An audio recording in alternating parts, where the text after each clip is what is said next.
Hello friend, SP education में आपका हार्दिक स्वागत है। आज की क्लास में हम लोग झारखंड पीजीटी की नेक्स्ट क्लास को करने वाले हैं और आज की क्लास नंबर जो है हम लोगों की आगे की रहने वाली है। हिसाब में लिखा हुआ है, क्वेश्चंस में लिखा हुआ है कि इस क्लास में हम लोग करने वाले हैं उपरिव्यय संबंधी जो क्वेश्चन होते हैं। उपरिव्यय का मतलब होता है ओवरहेड संबंधी जो क्वेश्चन आते हैं उनको हम लोगों को करना है और हम लोग करेंगे। तो समय को खराब ना करते हुए सीधे हम लोग क्वेश्चन पर चलते हैं। और क्वेश्चन नंबर 1 में लिखा हुआ है कि विक्रय लागत है, मतलब कि सेलिंग कॉस्ट है। सेलिंग कॉस्ट में क्या क्या शामिल होता है और सेलिंग कॉस्ट किसे बोलते हैं तो बताइए। तो हम लोग मजदूरी को बोलते हैं सेलिंग कॉस्ट? नहीं बोलते हैं, बिल्कुल नहीं बोलते हैं। पैकिंग को बोलते हैं, हो सकता है। वेस्टेज को बोलते हैं, ये 6 लिखा हुआ है, ये जो 6 लिखा हुआ है यहाँ पे 6 लिखा हुआ है। 6 लागत को बोलते हैं वेस्टेज कॉस्ट और स्थापना लागत को बोलते हैं इस्टेब्लिशमेंट कॉस्ट। तो इनमें से कौन सा जो है वो विक्रय लागत में हम लोग नहीं जोड़ते हैं, विक्रय लागत में आता है। तो आप लोग याद रखिएगा कि ये जो है ये डायरेक्ट एक्सपेंसेस है, ठीक है। ये विक्रय एक्सपेंसेस नहीं है, ये डायरेक्ट एक्सपेंसेस है। मजदूरी, स्थापना में जो है, स्थापना भी हम लोगों का ये कारखाना संबंधी जो है फैक्ट्री ओवरहेड में आता है। 6 संबंधी जो है वो अलग लागत में आता है, लेकिन पैकिंग जो है वो विक्रय संबंधी काम है और विक्रय में यही होता है पैकिंग करना और एडवर्टाइजमेंट करना विक्रय लागत में। तो इसमें हम लोग इसी को रखेंगे, पैकिंग कॉस्ट को रखेंगे। तो बी ऑप्शन बिल्कुल सही आंसर हो जाएगा। उसके बाद नेक्स्ट क्वेश्चन, और नेक्स्ट क्वेश्चन में लिखा हुआ है, क्वेश्चन नंबर 2 में लिखा हुआ है कि विभागीय भवन के क्षेत्रफल के आधार पर विभाजन किया जाता है। मतलब कि विभागीय भवन है, कोई विभाग है, भवन है, ये भवन लिखा हुआ है, ठीक है। अब ये भवन लिखा हुआ है, ये भवन है और इसमें क्या है कि बहुत से विभाग हैं। ये भवन है, यहाँ पे ये विभाग बने हुए हैं, ठीक है। अब विभागीय भवन में क्षेत्रफल के आधार पर कौन सी चीज़ का जो है वो विभाजन किया जाता है। तो आप लोग बताइए कि ये विभाग है ए, ठीक है, ये विभाग है बी, ये विभाग है सी, ये विभाग है डी और ये विभाग है ई। अब ये विभाग हैं, इनमें अलग अलग व्यवस्थाएं होंगी, ठीक है। तो जौन विभाग ज़्यादा एरिया कवर करेगा उसको ज़्यादा चीज़ें वहन करनी पड़ेगी, मतलब ज़्यादा एक्सपेंसेस देने पड़ेंगे। और जो विभाग कम एरिया में है उसको कम एक्सपेंसेस देने होंगे। तो बात आती है कि विभागीय भवन के क्षेत्रफल के आधार पर कौन सी चीज़ का विभाजन किया जाता है। मरम्मत का किया जाएगा, लाइट का किया जाएगा, या फिर हिरास का किया जाएगा जिसे डेप्रिसिएशन बोलते हैं, या फिर ऑल का किया जाएगा, ऑल ऑफ एबव। इसका राइट आंसर आप लोग बताइए कि इसका राइट आंसर क्या हो सकता है। तो इसका राइट आंसर होगा ए ऑप्शन बिल्कुल सही आंसर हो जाएगा, प्रकाश की मतलब बात आती है कि जैसे मान लो कि ये विभाग है, ठीक है। अब ये विभाग है ए और ये विभाग है बी, ठीक है। अब यहाँ पे विभाग में बी में ये लाइटें लगी हैं, ठीक है। तो ये लाइटें जो लगी हैं इसमें लाइटें ज़्यादा लगेंगी, ठीक है। तो लाइटें जो लगेगी क्योंकि इसका एरिया ज़्यादा है तो इसमें लाइटें ज़्यादा लगेंगी। प्रकाश की बी को ज़्यादा ज़रूरत है और ए को थोड़ी कम ज़रूरत है क्योंकि ए के पास एरिया कम है। तो जो क्षेत्रफल के आधार पर बटेगा तो वो क्षेत्रफल के आधार पर बटेगा प्रकाश की बात। रेंट की बात भी अगर हम लोग करें तो रेंट जो है, किराया जो है, वो भी हम लोगों का क्षेत्रफल के आधार पर बांटा जाता है। क्यों बांटा जाता है? क्योंकि ए का क्षेत्रफल कम है। जैसे मान लो किराया है इन पूरी बिल्डिंग का जो है, ये जो पूरी बिल्डिंग है, ये मान लो कि पूरी बिल्डिंग है, ठीक है। अब ये पूरी बिल्डिंग में किराया आया मान लो 2000 रुपये, ठीक है। अब एरिया किनका ज़्यादा है? तो एरिया है ए का ज़्यादा, तो ए जो है ए का एरिया कम है, बी का एरिया ज़्यादा है, तो इसमें रेंट जो है वो कौन ज़्यादा देगा? तो आप लोग सोचेंगे कि बी ज़्यादा देगा और बिल्कुल सही सोच रहे हैं, क्योंकि बी का एरिया ज़्यादा है तो बी ज़्यादा रेंट देगा और ए का एरिया कम है क्योंकि ए का एरिया कम है इसलिए ए रेंट कम देगा। तो इस प्रकार से हम लोग इसको कर सकते हैं, ठीक है। आगे बढ़िए, और आगे लिखा हुआ है नेक्स्ट क्वेश्चन में कि पूंजी पर ब्याज का अविभाजन किया जाता है।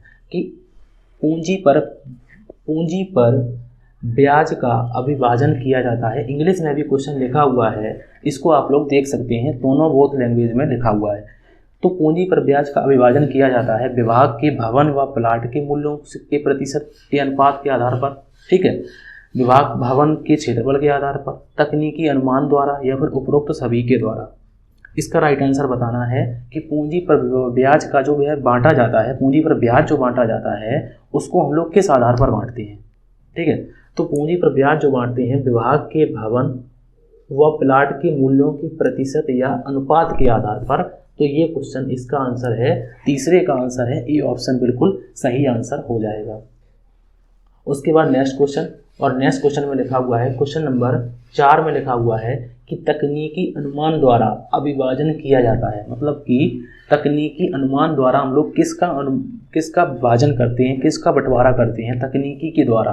टेक्निक एस्टिमेट मतलब कि हम लोग बनाते हैं तो वो किसके आधार पर बांटते हैं, विद्युत प्रकाश व्यय के द्वारा, वायु व गैस के व्यय, पानी के व्यय, या फिर उपरोक्त सभी। तो इसका राइट आंसर आप लोगों को बताना है कि इसका राइट आंसर क्या हो सकता है।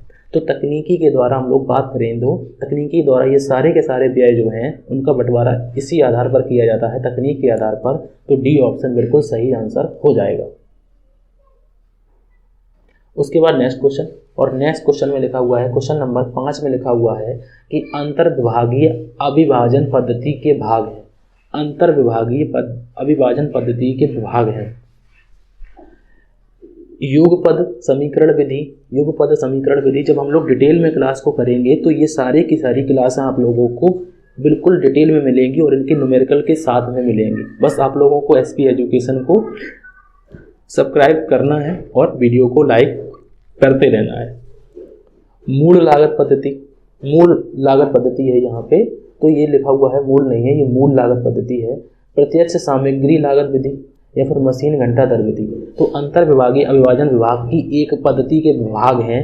तो ये जो है इसका राइट आंसर है युगपद समीकरण विधि, इसे बोलते हैं स्टिमुलस इक्वेशन मेथड।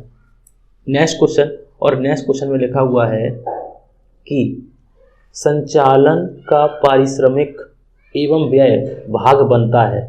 संचालन का पारिश्रमिक एवं व्यय भाग किसका बनता है, तो वो बताइए आप लोग को किसका भाग बनता है। प्रशासन उपरिव्यय का, उत्पादन उपरिव्यय का, विक्रय उपरिव्यय का, या फिर वितरण उपरिव्यय का। तो संचालन की बात किस में आती है, तो वो संचालन की जो बात आती है वो एडमिनिस्ट्रेशन में आती है। संचालन कौन करता है, तो संचालन ऑफिस वालों का काम है।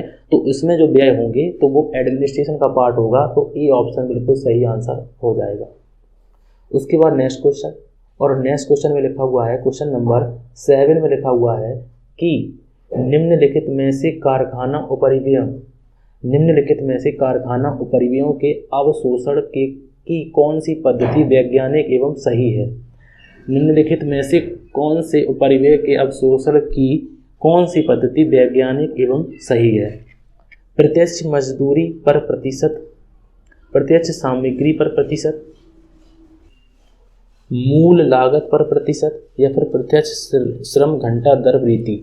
तो कारखाना में उपरिव्यय के अवशोषण की कौन सी पद्धति या वैज्ञानिक पद्धति सही है, तो इसका राइट आंसर है कि अगर हम लोगों को मान लो कि कहीं कारखाना उपरिव्यय या फैक्ट्री एक्सपेंसेस या फैक्ट्री ओवरहेड नहीं दिए हैं, तो अगर हम लोगों को नहीं दिए हैं तो हम लोग प्रतिशत में अगर हम लोग निकालेंगे तो बात करेंगे तो हम लोग उस पर मजदूरी पर बात करेंगे, लेबर पर बात करेंगे। तो इसका राइट आंसर है ए ऑप्शन बिल्कुल सही आंसर हो जाएगा। उसके बाद नेक्स्ट क्वेश्चन, और नेक्स्ट क्वेश्चन में लिखा हुआ है, क्वेश्चन नंबर 8 में लिखा हुआ है कि लागत की मदों के अनुपात का लागत केंद्रों में आवंटन करना कहलाता है। लागत की मदों के अनुपात का लागत केंद्रों में आवंटन करना क्या कहलाता है। लागत का आवंटन, लागत का अविभाजन, उपरिव्यय अवशोषण, या फिर उपरोक्त सभी।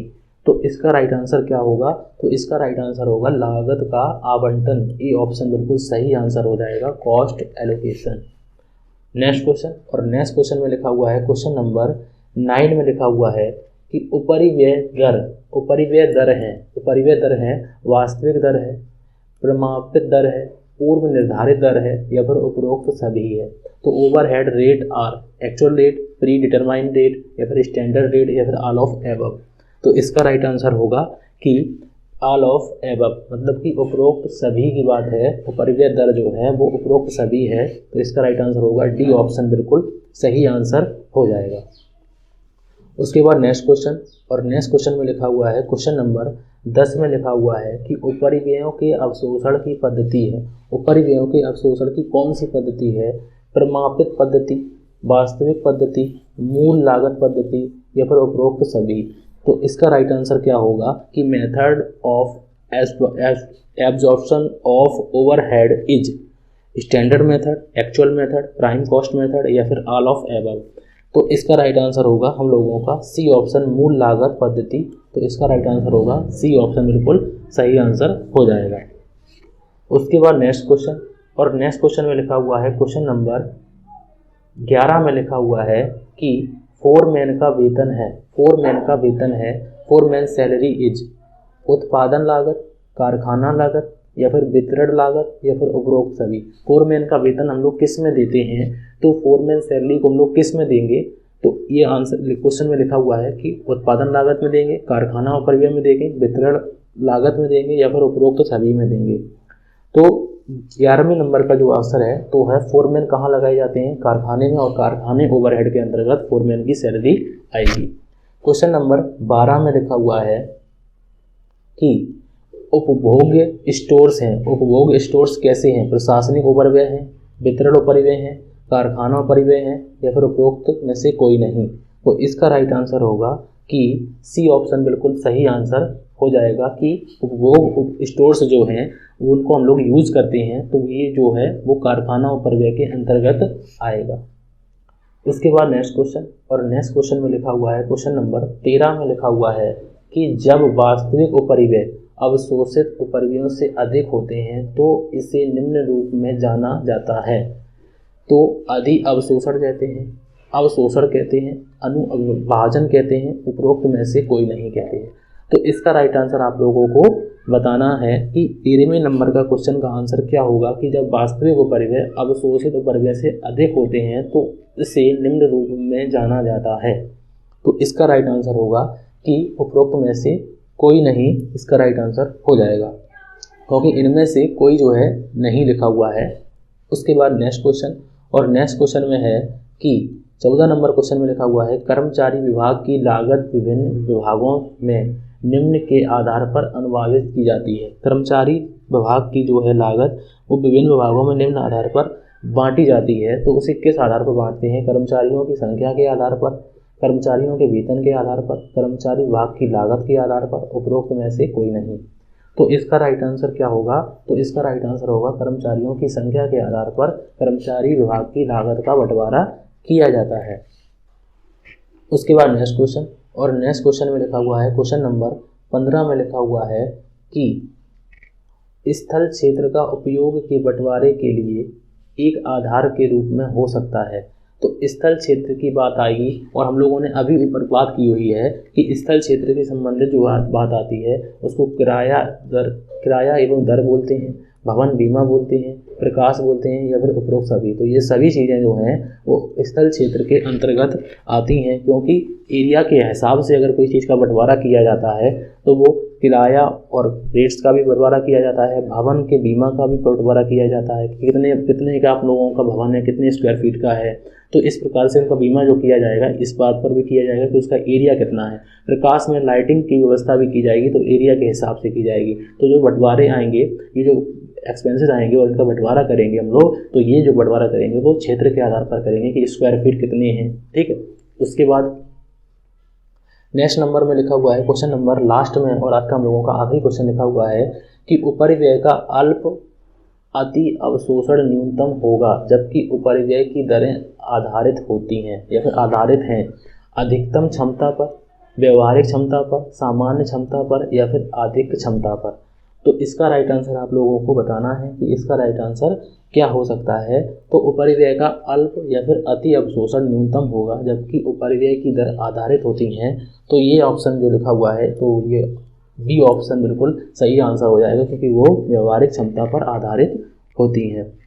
तो आज की क्लास में हम लोगों ने 16 क्वेश्चन किए हैं जो उपरिव्यय से संबंधित जो क्वेश्चन हैं उनको हम लोगों ने किया है। कुछ क्वेश्चन आप लोगों को अच्छे भी लगे होंगे, कुछ क्वेश्चन खराब भी लगे होंगे, लेकिन कोई नहीं, हम लोगों ने इस हिसाब से किए हैं कि सारे उपरिव्यय के जो क्वेश्चन हैं वो सभी क्वेश्चन हम लोगों ने कर लिए हैं। फिलहाल डिटेल की क्लास में हम लोग बाद में करेंगे, आने वाली क्लासों में ज़रूर डिटेल में पूरी क्लास आप लोगों को कॉस्ट अकाउंट की मिलेगी। Thank you for watching.